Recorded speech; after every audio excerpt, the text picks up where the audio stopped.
Hi there, my name is Charlotte Stirling-Reed and I'm the nutrition consultant from Zebedees. Today I'm going to be doing a workshop all about feeding toddlers. We're going to be talking about the difficulties of feeding young children, how to balance their diet, snacks, fussy eating and everything you need to know. So I really hope you enjoy it. So hi guys, my name is Charlotte Stirling-Reed and I am the Baby and Child Nutritionist. I specialise in infant, toddler nutrition and feeding children in general, and my aim in my career and in all the work I do is essentially to give parents confidence when it comes to what, when, how to feed their children. I've been working in this field for a long time and I know it is a bit of a minefield. I know it's a cause of anxiety for a lot of parents, but I also know some parents are really nonchalant about it and it's, you know, they're not too fussed about it. But it's lovely to have you guys here. If you have any questions, I will be around at the end. You can absolutely ask me any questions. But we've also got Zebedees here, so I'm here on behalf of Zebedees. This is Diana. And Zebedees are obviously the nursery meal providers that provide the meals for this nursery and lots of others. I mean, the work they do is absolutely incredible and I genuinely am really honoured to be a part of their team because the work they do, they go above and beyond with their meals, with how they cater, with how they send their meals out in the morning that we were just talking about and get it ready and hot for all of your children at lunchtime. So they are incredible and I'm here on behalf of them. They want to try and offer support and advice to not just the nurseries but to parents within those nurseries who might have questions around their children, nutrition, balanced diet, snacks, and so that is exactly what I'm here today to talk about. I'm mainly going to be talking about children between the ages of kind of 1 and 4, but I obviously do specialise in babies, so if any of you have younger children at home and want questions on weaning or anything like that, please feel free to ask. Today I'm going to be talking very much about the toddler years. I've got, I really don't like doing this bit, but I'm going to go over just a bit about me because it's important that you know that who's standing here telling you the information actually does know what they're talking about, and that's why it is important to say this. So I have a BSc undergraduate and a postgraduate degree in nutrition, and after doing those I went to, very lucky at the time, to get to work in the NHS, and I worked for 3 or 4 years with an NHS nutrition and dietetics team where actually we did lots of work like this. We worked with nurseries, we worked with breakfast clubs, we worked with schools, we worked with children's centres, and we delivered information on feeding kids, and that was where it really sparked my kind of love of talking about this topic, because I realised that actually what we feed children matters so much to the next generation, to their health as they get older, to their enjoyment of food. And so I did try other things. I worked with Age UK, I worked with Brighton and Hove Food Partnership, I did weight loss clinics. I didn't like any of that. I loved working with kids. I think it is such an important topic. And since then I have written 2 books, one about weaning babies, one about feeding toddlers. The toddler one really covers a lot of the kind of things I'm going to be talking about today. So yeah, I've been really lucky in my work and I love it and I get to do what I love every single day. So that's just a bit about me, but just so you know, I am qualified and I'm also a registered nutritionist. I'm registered with the Association for Nutrition and the Nutrition Society too. So you know that I'm here legitimately. I haven't just wandered in off the street. So the other thing to say is I'm also a parent, and I have to say having my son Rafi, who's now 5, was a massive game changer for me because I started to share a lot on social media about what I fed him, when I was weaning him, when he was getting older, the periods of food refusal, and I was just blown away by how many parents wanted that information. And I realised that although there's guidance out there, there's lots of NHS advice out there, there's none of that kind of nuance in between of the real nitty-gritty of what actually happens in the home, and there was no real support. There's a lot more now, but that's why I really started doing what I was doing. And since then had Ada as well, who's my little girl. She is an absolute nightmare and she's thrown everything I thought I knew about kids out of the park, but you know, we'll get to that another time. But yeah, so I am a parent. I 100% see every day how difficult food refusal is, how difficult it is trying to balance meals, how challenging it is as a parent to be trying to do everything and more for your child, and then, you know, you've then got to think about food. So I am very aware of the realities of it. What I do offer to parents at the moment is things like I do lives. I do lots and lots of support on social media where I offer free advice every single day, more or less, about feeding toddlers, about weaning your baby. I've got books. I also run webinars. I've got free fact sheets, and I've got a blog which is so full of advice. I couldn't even tell you how many blogs there are. It's probably in the, getting towards hundreds of thousands, because there are genuinely so many blogs on my page. So if you ever are in doubt, do check it out, because there's so much there that you could share with people, or just to give you a little bit of confidence yourself. So what I'm going to be talking about today is feeding kids, why it is a challenge, why do we find it so difficult, and just really to reassure you that you're not alone. I'm going to talk about what a balanced diet actually means, because it's all very well us talking about a balanced diet, but I really feel like that message gets thrown about so much without much context about what we really mean. I'm going to talk about portion sizes. I know that is a huge topic for parents. They want to know about portion sizes, so I'm going to be touching on that. I'm also going to talk about snacks. Everybody, kids love a snack, and my daughter is absolutely mad for snacks. So I'm going to talk about snacks and, whether they're good, bad, what we should be offering, that kind of thing. And then lastly, I'm going to talk about fussy eating. So food refusal, kids who just won't eat anything you put in front of them, is probably one of the most common things I come across in my everyday practice. So if any of you find that, you are not alone. If any of you also find that your kids eat brilliantly at nursery and terribly at home, you are not alone. It's so common and so normal, and I can actually tell you a lot of the reasons why it is when we get there. So yeah, I hope that's going to be helpful to you. And I'm going to try and talk for half an hour, 3/4 of an hour, but honestly, please do feel free to come and ask me questions. Write to me afterwards, write to Zebedees. I'm really, really happy to help any of you. So perfect. So first and foremost, next one. I'm going to talk about the challenge of feeding kids. Now, I've banged on about this a little bit already, but actually, next slide, sorry. But actually, when it comes to feeding kids, this is one of the biggest challenges for parents, is how to feed kids, because there is so much that goes on. If we think about these little children, they are learning, they are developing, they're also quite uncertain, unsure about the world. They like routine, they like what's familiar with them. If you're having mealtime battlegrounds, after nursery, if their appetite's really low or really high, these are all very normal things. If you're worried, lots of parents are worried about trying to make sure you get the right nutrition into your child, and thinking about that alone is exhausting. How do I make sure they get good nutrition, especially when they're not eating very much? Also wasted food, wasted time, wasted effort. One of the biggest things for parents is you create this delicious meal that you put in front of them, and boom, it doesn't get eaten. What a waste of your time when you're already exhausted and could have been doing something much more practical. Kids, when they're unwell, how often do they pick something up from nursery, or not just nursery, from anywhere, and they come home and brilliant, they've got another bug. My two we've been through a run now for a couple of weeks, so we haven't had anything, and it's like an absolute celebration. So, unwell children, that's going to affect their appetite. Tension at meal times, that might be maybe different parenting methods around how you get kids to eat. Judgment and comparisons, comparing with other kids, little Johnny down the road who eats brilliantly and eats everything, and your child doesn't. It's so hard. And lastly, pressure. So is there a lot of pressure from yourselves, from other people? Are you reading messages that say that your kids should be eating X, Y, and Z by now? All of that is really, really hard to deal with as parents. And like I say, that is on top of everything else we have to do and think about and feel guilty about. And all of the kind of sport we have to do with them, the education, the learning, the juggling childcare and our own work. It's utterly exhausting. So it's no wonder that it is challenging for parents, and that trying to feed our kids the right foods can be hard. I'm going to try and break it down for you just to make it a little bit simpler in the next few slides. But what I want to say first of all is this, and that is that children, toddlers, babies, their appetites, we kind of expect that we're going to feed them and their appetite's just going to tick along like this, every day they should eat the same food and they should accept the same food, and, they'll eat the same portions, and that's it. That's often our expectations as parents. But the reality is that toddlers are not going to have a linear appetite, because so much will affect how much they want to eat day to day. We cannot even dream of predicting what things are affecting their appetite within that moment. It might be something that happened at school. It might be a distraction. It might be something that they're thinking. It might be something they ate earlier that didn't make them feel very well.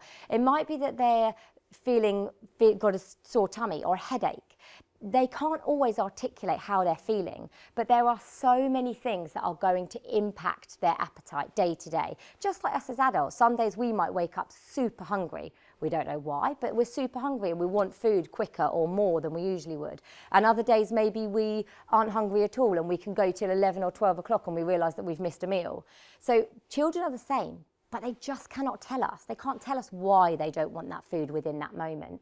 So all of these things, and these are just a few of them, will affect appetite. So if they've been grazing, if they're super distracted, so if you've got TV on or toys on, that's distraction. It's going to stop your child from actually recognising whether they're hungry or full. If they're over hungry, do you know what they're going to feel? A pain in their tummy. They're not necessarily going to know, aha, I'm hungry and that's the problem.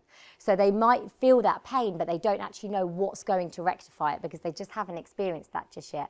Overtired. I remember trying to feed my son when he was overtired in the early days of feeding him and thinking, this is why they recommend don't try and give an overtired child food, because they need energy to eat. They need energy for those skills, for the biting, for the chewing, for the munching, for the digestion. And if they're really tired, they're not going to have enough energy. So they might just say to you, I don't want my food.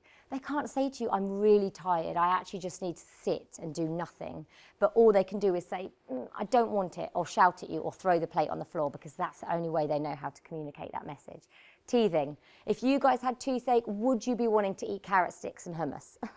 Probably not. But again, they might not be able to say to us, my teeth are really sore, I can't manage this right now. So it's all about that lack of them being able to explain to us. But their appetites being like this is so normal. And one of the things, if you don't take anything else away from this presentation, I really want you to take away the fact that children's appetites are up and down, and it is perfectly normal for that to be the case. So quite often we try and almost medicalise. So I talk a lot about fussy eating, but actually just because your child doesn't eat very much on one day, it does not mean they are fussy. It just means that they're actually probably being very intuitive in listening to their own appetite.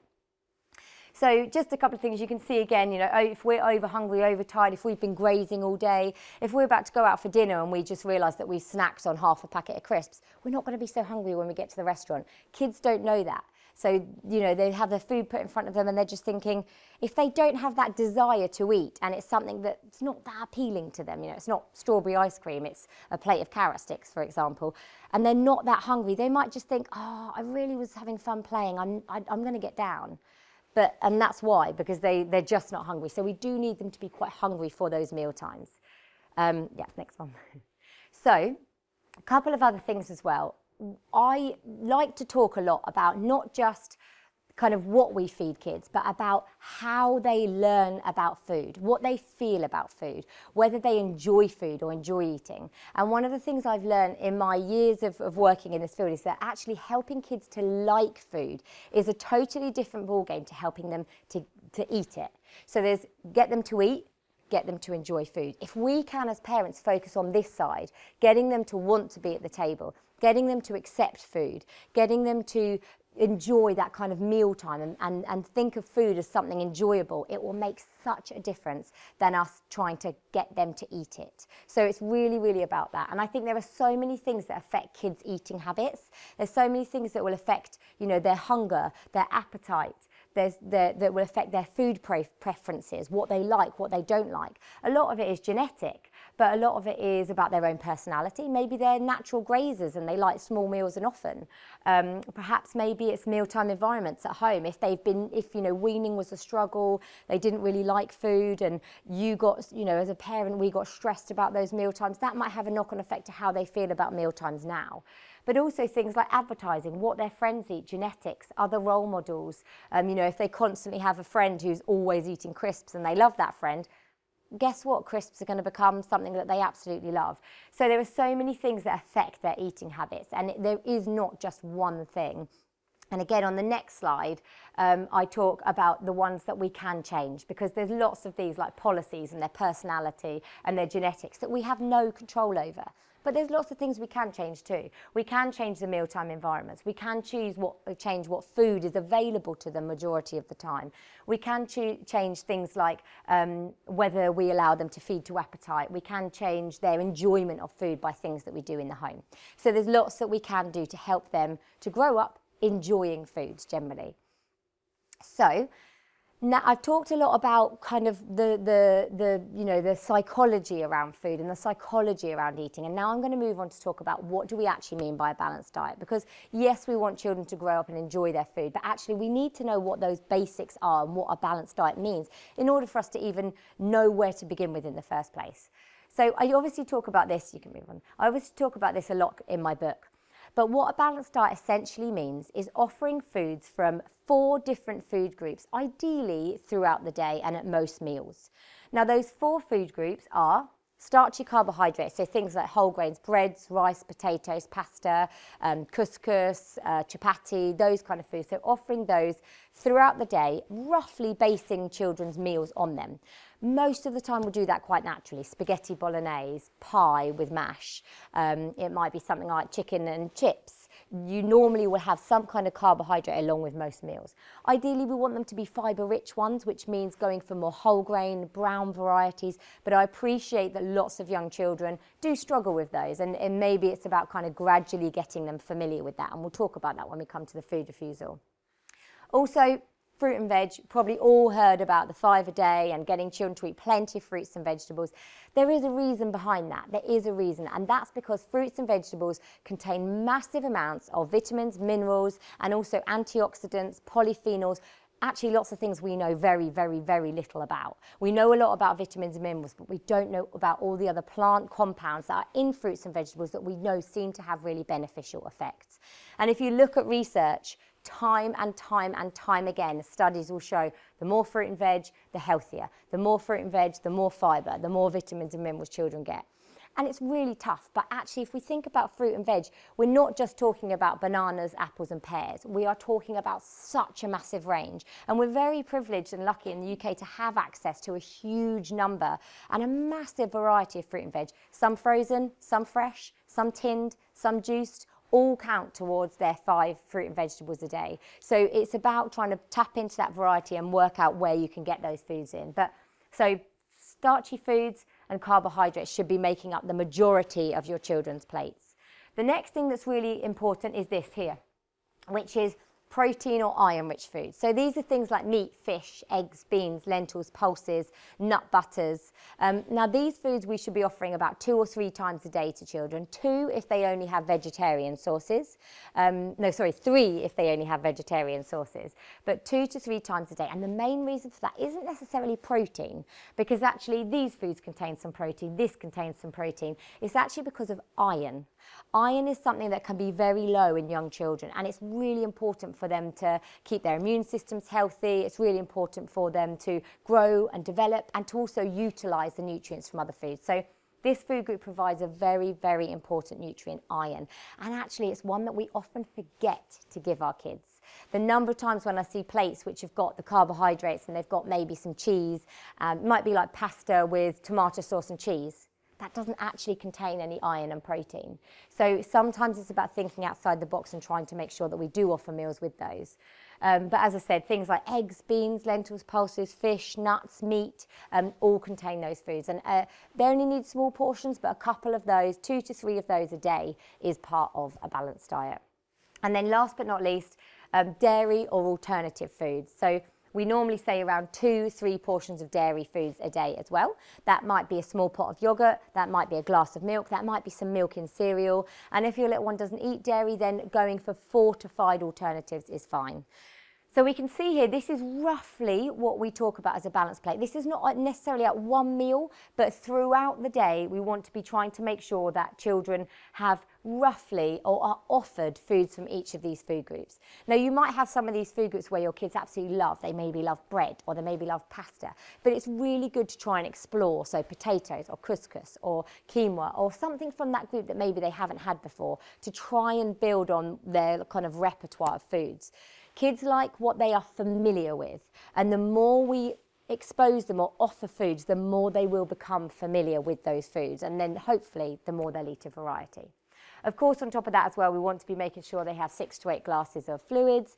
Really important to try and make sure that when we focus on fluids, it's mainly milk and water, just because actually in the UK we have really, really poor toddler dental health, and that often is because we introduce sweet drinks or sugary drinks quite early on in children's diet.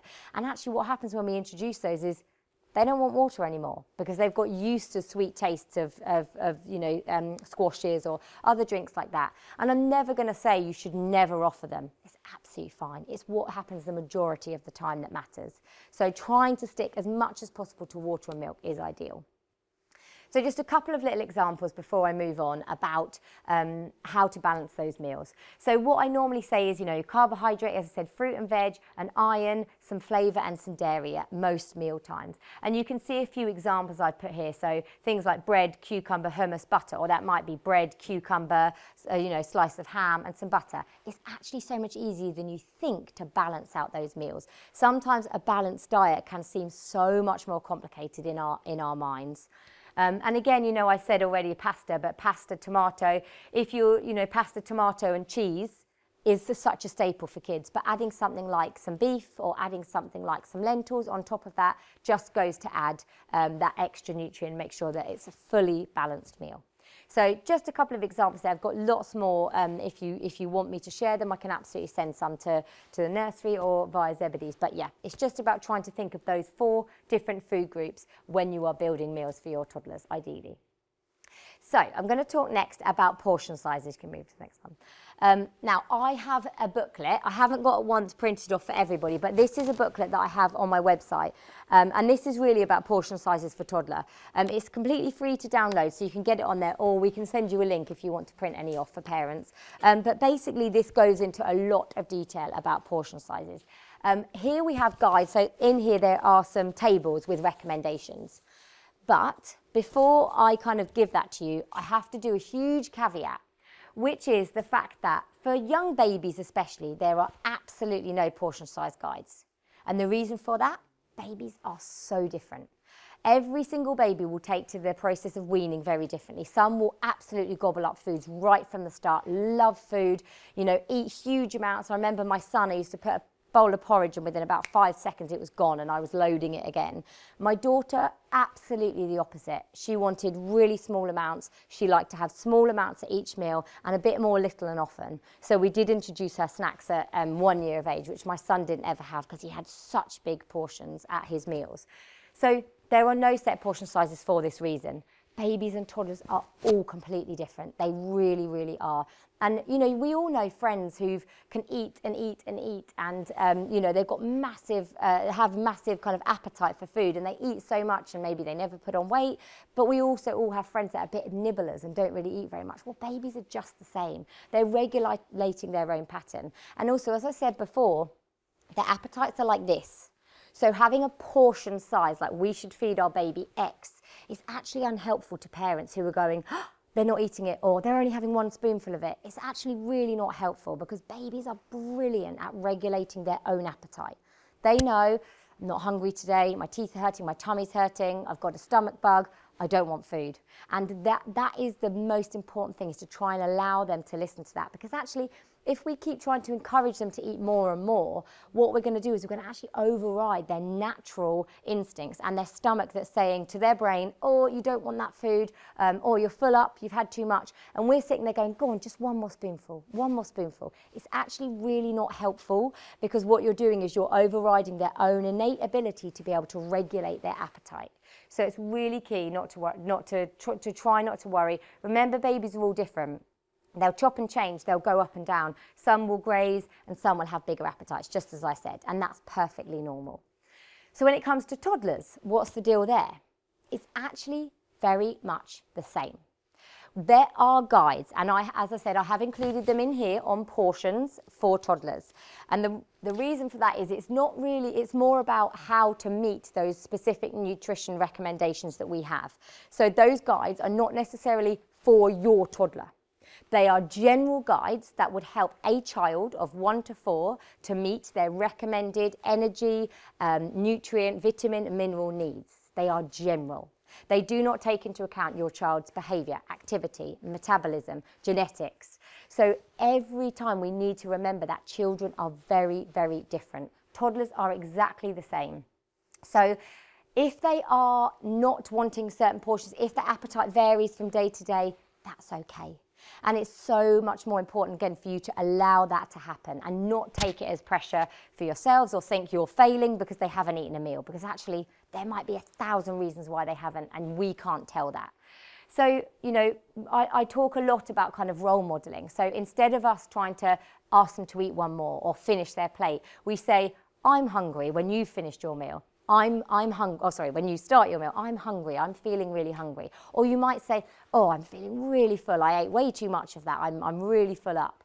It's about role modelling. It's about allowing them to see and listen and find their own ways of feeling hungry or full. When they finish a meal, I always say to my kids, what is your tummy saying? Are you full? Have you had enough? Do you not want any more? And they'll say no. And actually, after time, they learn to be able to say, oh, I've had enough now. It's about trying to help them to communicate and listen to their own body, which is really, really tough. I'm not saying it's easy. But over time, they will pick up on your cues by your role modelling. So as I said, you know, ideally we want to eat with our kids when we can. It makes such a difference. They'll be able to see the pace of your eating. They'll be able to see how much you eat. They'll be able to see what variety you eat. And actually they learn so much from that. But they also can learn things like hunger and fullness cues, and your messages around that will be really helpful to them. As I said, remember, appetites vary. Really importantly, and I'm going to talk about responsive feeding right at the end, but really importantly, do try and avoid pressure to eat up. There is so much research on pressure, and the more pressured meal times become, guess what? The less inclined kids are to eat food. So the more that you say, right, broccoli, I want you to eat your broccoli. Do you know what? Next time you offer broccoli, your child is going to be less willing to eat it. And there's actually a huge amount of scientific research that backs this up. Pressure at mealtimes has the opposite effect. It's so hard because actually as parents, we are almost programmed. I grew up with the, you know, you're not leaving the table till you've at least finished that part of your plate, when they like scrape a bit of your plate and you just have to finish that part. I grew up with that. It was so normal in our society, but actually telling kids to do that is actually likely for them to not enjoy that mealtime, not enjoy being at the table, not enjoy that food, and be less willing to eat it next time. And it's really hard, and it goes against all of our natural instincts, but the main thing I normally say is try and be really nonchalant about whether they eat or not. Try and act as if you really couldn't care less and that you're enjoying your meal, because I promise you that will have more of an impact in the long run than will you trying to pressure them to eat up. And I do know it's easier said than done. You know, so many meal times I've been there with my two not eating, and I'm sitting on my hands trying to stop myself from saying, please just have another bit, or I just made that for you, I really want you to try it. But I know in the long run it's not helpful. So yeah, last as well, again, appetite. For those kids who eat lots, actually as toddlers, they're regulating their own appetite, they're learning. Maybe sometimes they're more active than others, and when they're more active, they're going to need more food. And maybe sometimes they're growing, and when they're growing, they're going to need more food. So it is important for us to try and listen to their appetites. Obviously, you know, if you're running out or if they've eaten a whole punnet of something that's really expensive, you are going to want to limit it, and that's okay. But ultimately, if you've got seconds and they ask for seconds and they're saying they're still hungry, I try and listen to that. Again, teach them to listen to their own appetite and listen to it yourselves if you can. So that's a bit about portion size. I'm going to come on to talk about something called responsive feeding at the end, which helps you a little bit more with kind of that learning about how to listen to their appetite. But before I do that, I'm going to talk about snack ideas as well. The reason I'm talking about snacks is because I saw some of you kind of, you know, make a face when I mentioned snacks. I know kids love them. And in all honesty, from 1 year of age, snacks can be a really important role in children's diet. The reason for this, children have very small stomachs and they have very high energy and nutrient needs. So if your little ones aren't eating enough at their meal times, they do need to top up in between those meals. So snacks can be a really great way to offer extra energy, extra nutrients, and allow your little one to not get super hangry in between those meal times, so that the next meal time they're not over hungry and they're not kicking up a fuss because they are really hungry, or making, and my son still now wakes up in the morning in a foul mood because he's hungry, and I just say to him, we need to just get you food, and we get down to the table, and once he's had it, it's like click, he's a totally different child. So when it comes to snacks, they can be important. Now, having said that, if from my experience, not all children do need snacks. My son, when he used to eat, he had big portions, and when we gave him snacks in between, it would affect his appetite at meals every single time. So we actually stopped during COVID. He was off nursery, he was at home with us a lot, and we really figured out the snacks have got to go because he's not eating his meals, and it made such a difference. My daughter, absolute opposite. She eats tiny amounts at meals and she needs a snack in between those. So I always do make sure that when she's at home, and my son's at school now, but when she's at home with me, she does have snacks in between because she needs them. But if you are offering snacks, it's really important to try and offer them at a similar time each day. Try and stick to a routine because, as we said before, that grazing in between can have a massive impact. First of all, you don't know how much they've eaten. Second of all, they're not really paying attention to how much they're eating. They're not sitting down and actually, taking in, mindfully thinking about how much they're eating. They're just grazing mindlessly. So try not to graze, try and have a nice routine so that you know. When you offer snacks, try and think about making them mini meals.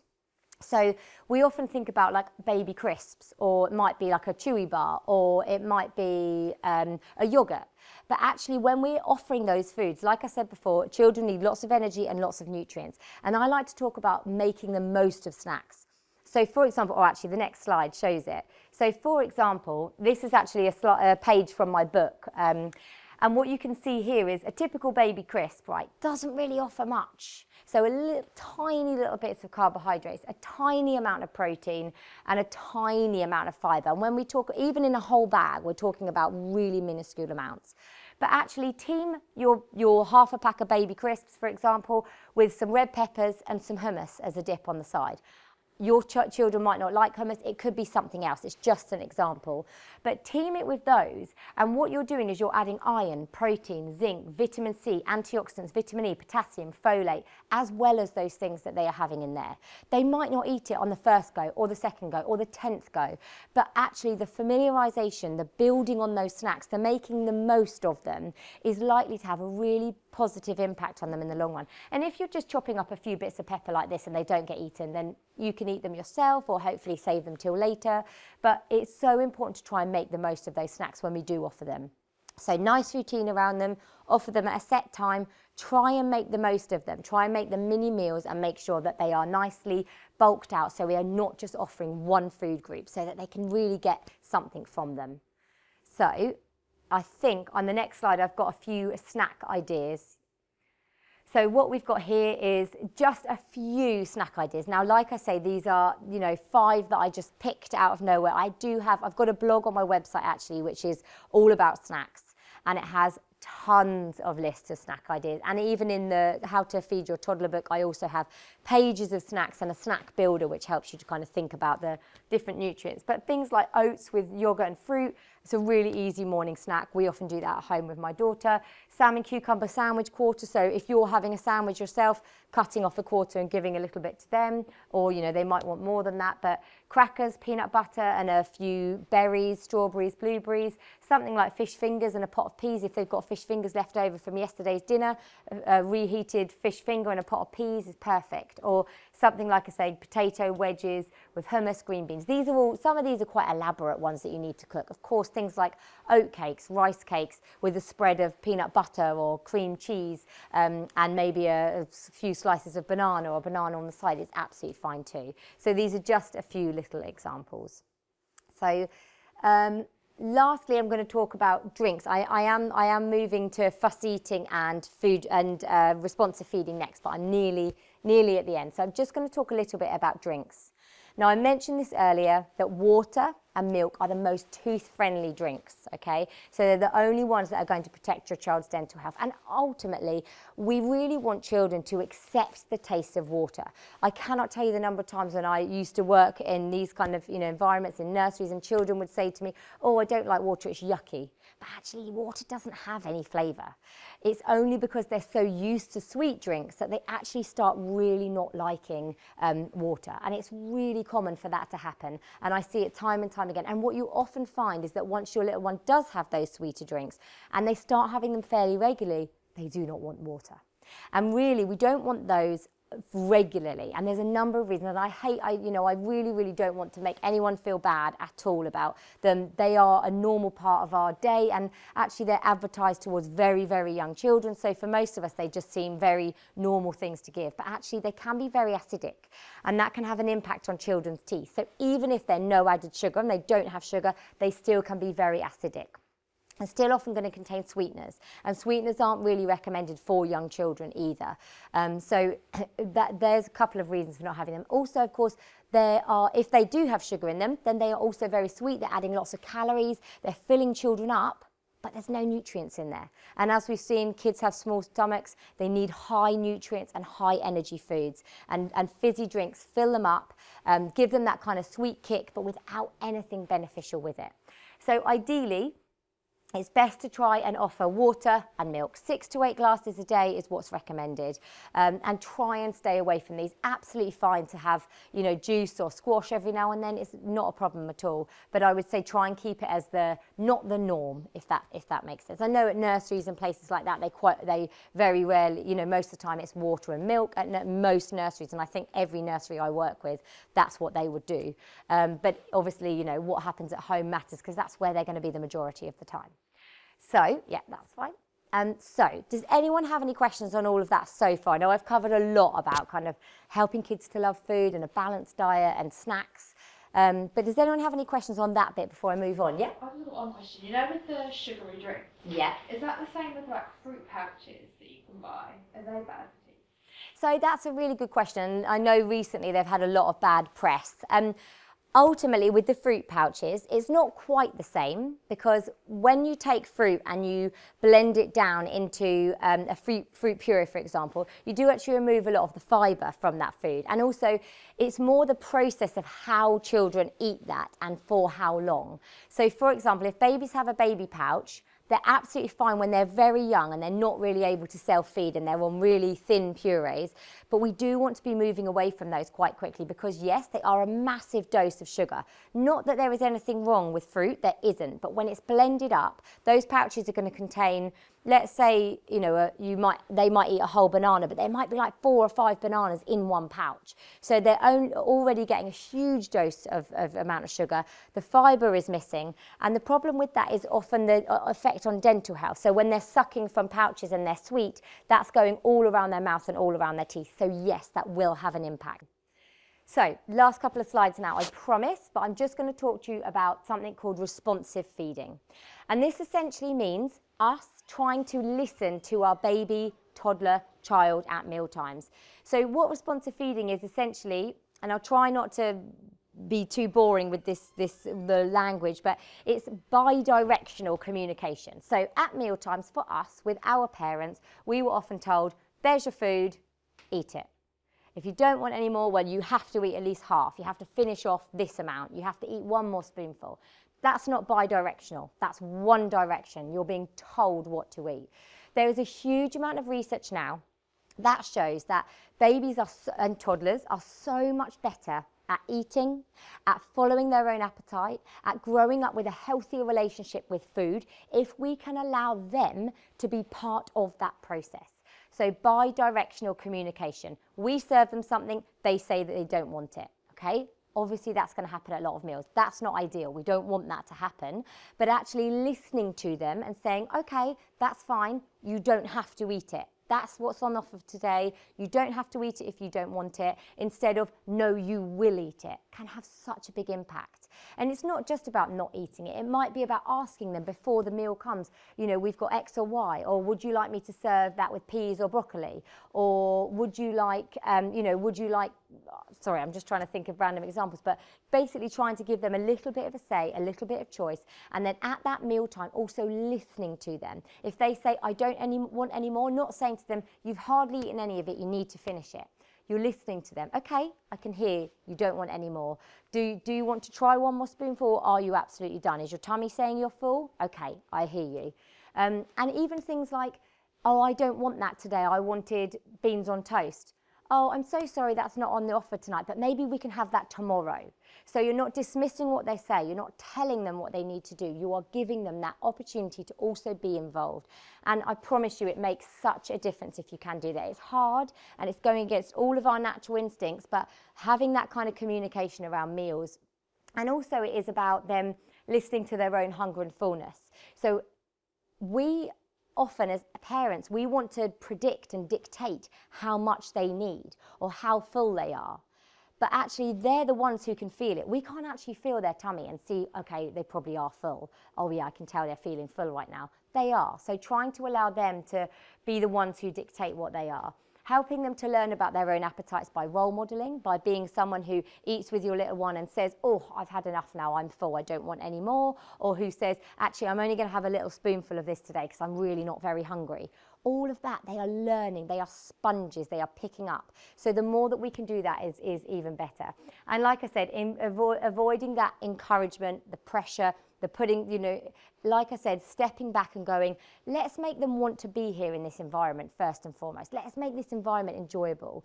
Let's try and have them want to be at the table, because that is more important than getting them to eat up in the long run. So yeah, I think that's everything. There's one more slide on this, but as I said, a lot of this as well is in these. So if you do want more information, I talk a lot in here about the kind of responsive feeding. So as a parent, what do we do to try and help our child with that kind of bi-directional interaction? Set up a routine. Allow them to have a nice routine around their mealtime so they can be exposed to the hunger and fullness. If they're grazing, if they're helping themselves to food throughout the day, if mealtimes are sporadic, they're never going to really learn what that hunger and fullness feels like. So a routine can be really important, and a structure, and predictable structure at that. Make sure those mealtimes are pressure-free.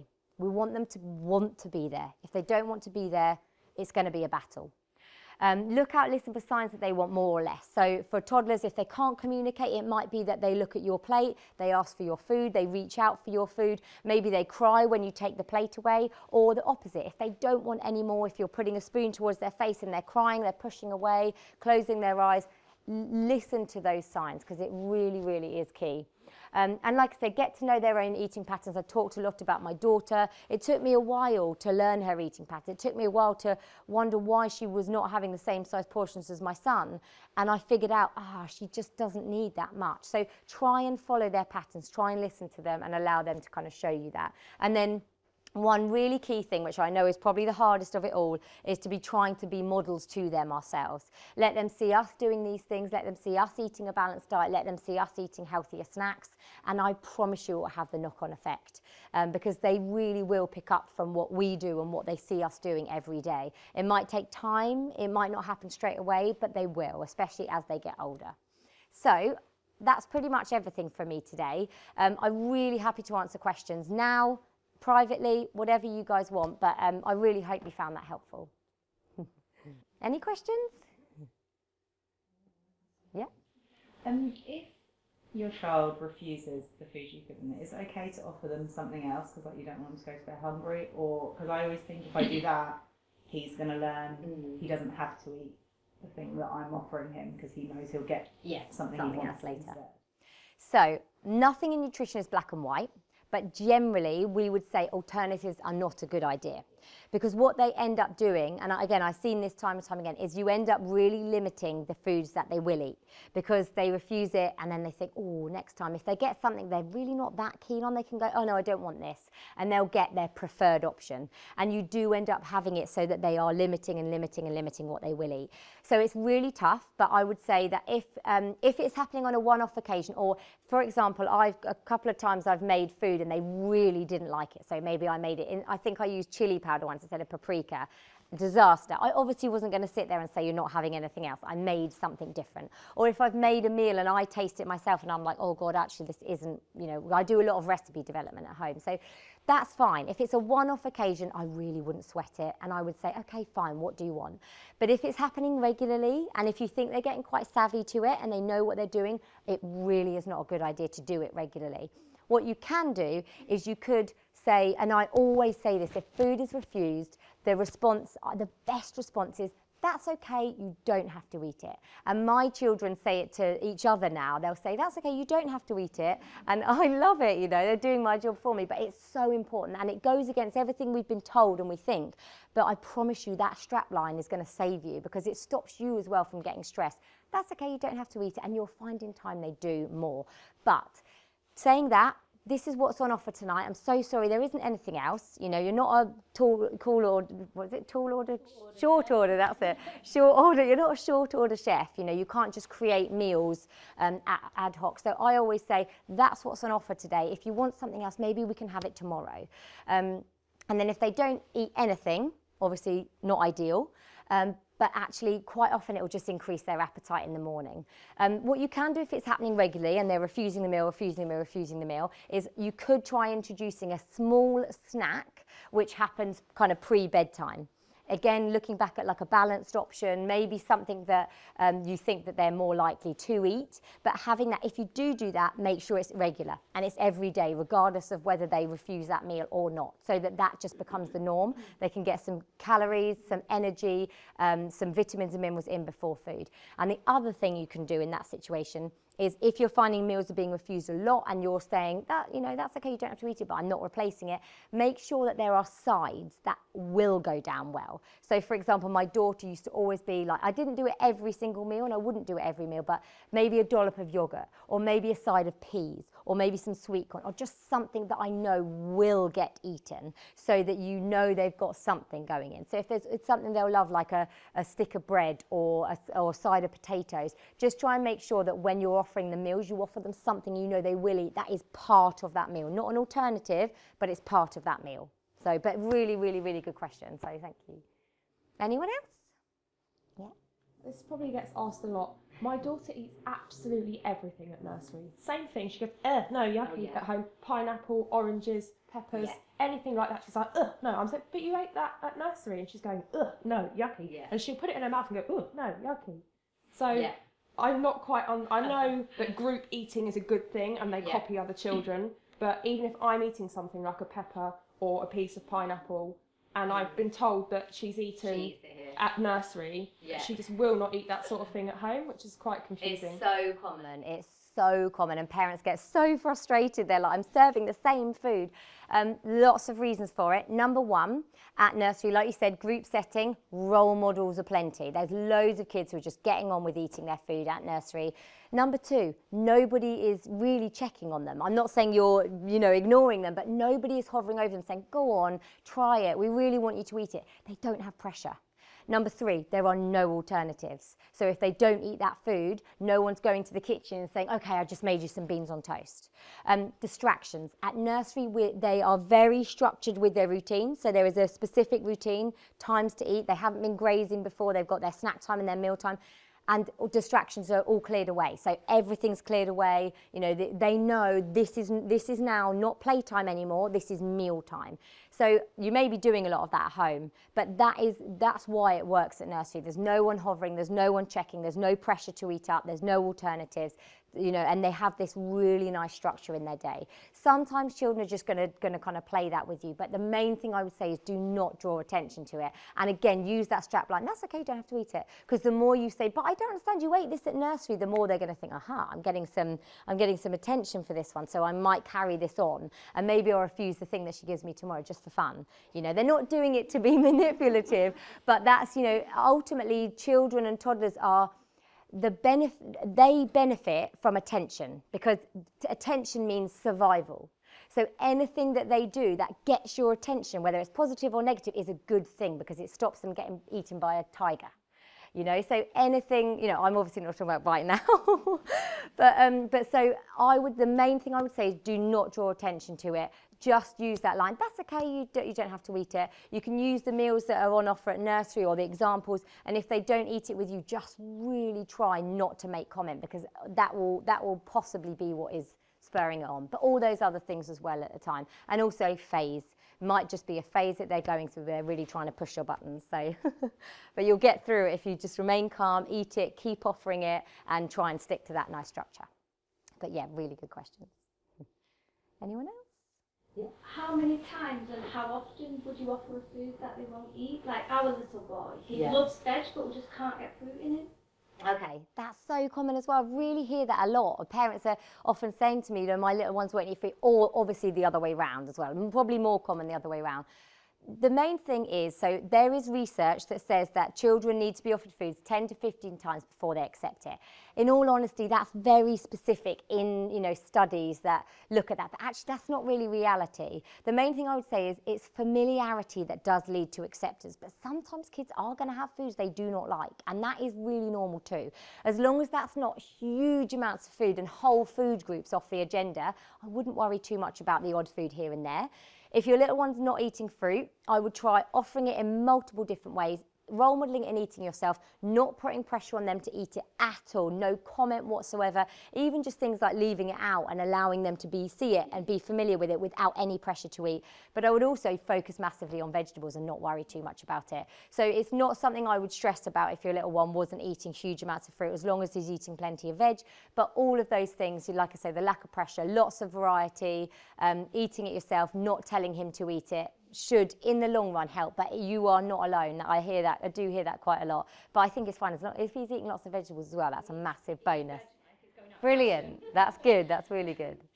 So I think we'll probably ought to call it a day now, but please, honestly, I'm going to hang around, so if you've got questions, come and grab me. There's wine and there's food to taste. So I really want you to taste this food, because every 3 months or so I get to go to Zebedees and they bring out the dishes and I get to try them, and they are amazing. So please do try, because you will be surprised by how amazing they are. So, but thank you all so much for listening. I hope it was interesting. Thank you. I really hope you found that helpful. Do get in touch with us at Zebedees for any questions that you may have.